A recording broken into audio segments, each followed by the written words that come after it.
কলকাতা শহরে একজন লোক, তিনি আইএএস অফিসার হিসেবে এখানে পরিচয় দিতেন এবং তার নামে পোস্টার ফলকও একটা রাস্তার উপর লাগানো হয়েছিল, বোধহয় আপনার মনে আছে।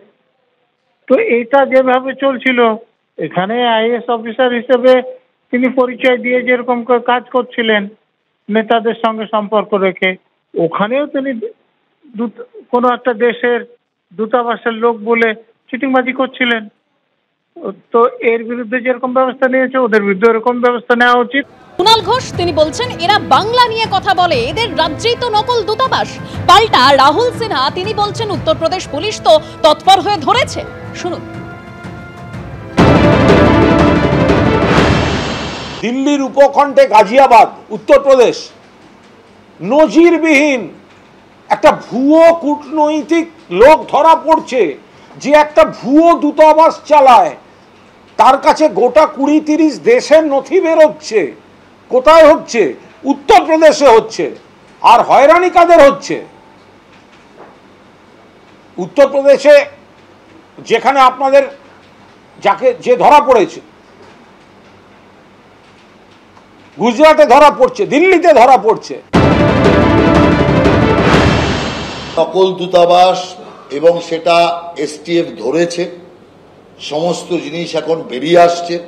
ওখানে দূতাবাসের বিভিন্ন স্ট্যাম্প ইত্যাদি সমস্ত হচ্ছিল। অতএব বিরাট একটা জালিয়াতির হদিশ, যেটা ওখানকার উত্তরপ্রদেশের এসটিএফ করেছে, সেটা স্বাভাবিকভাবেই একটা স্বস্তির বিষয়, এবং তার সাথে সাথে চিন্তারও বিষয়।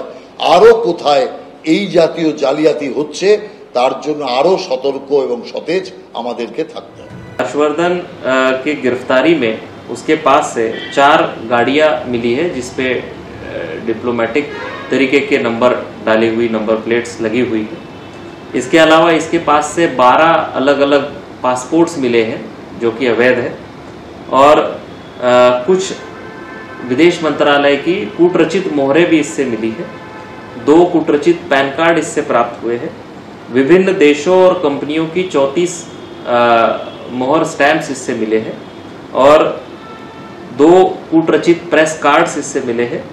लगभग 44,70,000 रुपए भी इसके गिरफ्तारी के दौरान बरामद हुए हैं।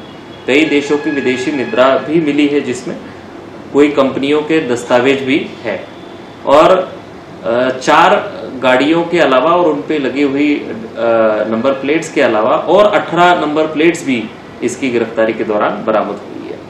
इसके खिलाफ ये अवैध कार्य करने के लिए और इतना सारा फोर्ज डॉक्यूमेंट्स साथ में रखने और बनाने के लिए जो अपराध बनता है, उसके तहत गाजियाबाद में मुकदमा पंजीकृत कर लिया गया है, और आगे अग्रिम कार्रवाई गाजियाबाद पुलिस द्वारा इसके खिलाफ की जा रही है।